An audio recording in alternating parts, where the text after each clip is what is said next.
밝고 행복한 병영문화는 군에 있는 모두가 원하는 것일 겁니다. 그런 문화를 만들기 위한 병영문화 혁신의 추진과제 중 하나인 병영생활 룰 토의에 대해 알아보려 합니다. 병영생활 룰이라는 제도를 시행하는 목적부터 알아보겠습니다. 병영생활 룰의 목적은 병영생활 중 병상호 간의 계급 또는 공식, 비공식 서열을 이용하여 타인에게 어떠한 것을 하게 하거나 할 수 없게 규제하는 것을 못하도록 하는 것입니다. 또한 암묵적으로 발생하고 있는 내무 부조리, 관행 등 병영 갈등을 척결 및 방지하기 위하여 개인이 준수해야 할 사항을 도출하여 생활관 규칙을 정립하기 위해 시행하는 제도입니다. 말이 조금 어렵죠? 쉽게 풀이해 본다면 군대라는 그리고 계급사회라는 특수한 구조에서 생겨날 수 있는 부조리와 갈등에 대해 생활관 단위로 모여 이야기해보고 각자가 지켜야 할 규칙을 정하는 것입니다. 그렇다면 그 규칙은 어떻게 정해야 할까요?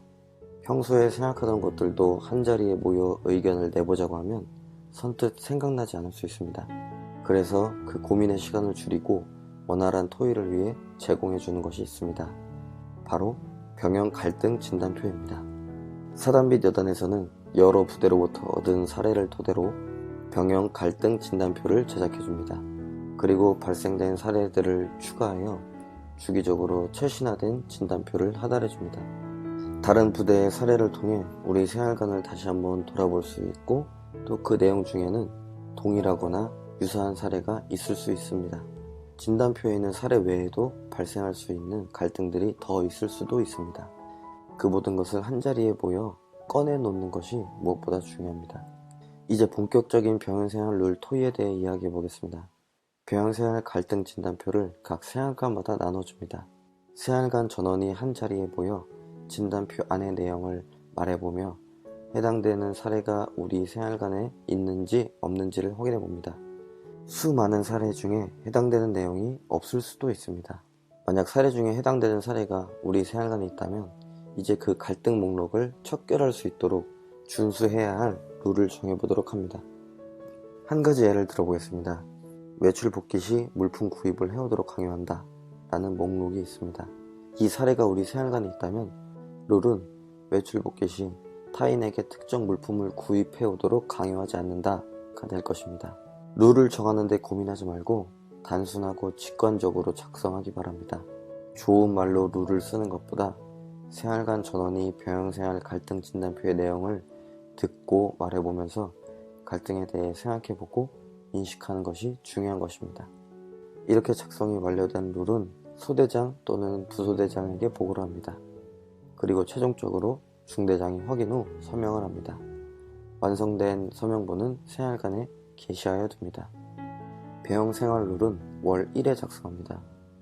매월 국기개양식 이후에 진행되는 군기강 확립 교육 시간을 통해 작성해야 합니다. 만약 국기개양식을 하지 못하는 경우에는 지휘관이 별도의 시간을 마련해 주어 작성토록 해줍니다. 지금까지 병영생활 룰 토의에 대해 알아보았습니다. 병영생활 룰은 간부들에 의해 이루어지지 않아야 합니다. 병사들 스스로 하는 것이 중요합니다. 그로 인해 스스로 자율적인 사고를 할 수 있도록 해주어야 합니다. 간부들의 역할은 토의의 방법이 올바른 방향으로 가도록 지도해주고 제대로 된 토의가 이루어지도록 모두가 모일 수 있고 마음의 여유를 가질 수 있는 환경을 만들어주는 것입니다. 밝은 병영문화가 되는 것은 어느 한 사람의 노력으로 되는 것이 아닙니다. 모두의 관심과 노력이 합쳐져야만 합니다. 지금 이 영상을 보는 분들은 어떤 부대에서 근무하고 계십니까? 혹시 부조리와 갈등이 많은 곳에서 근무하고 계십니까? 그렇다면 내가 겪은 부조리를 내 후임에게 대물림하여 보상받으려는 생각을 하고 계십니까? 아니면 그 문화를 없애고 싶다고 생각하고 계십니까? 오늘부터 우리 생활관의 모습과 갈등 진단표를 제대로 비교해 보십시오. 나로부터 시작된 긍정적인 변화가 우리 생활관, 더 나아가 우리 부대를 밝게 만들 수 있습니다. 밝은 병영 문화를 위해 다 같이 노력해 봅시다.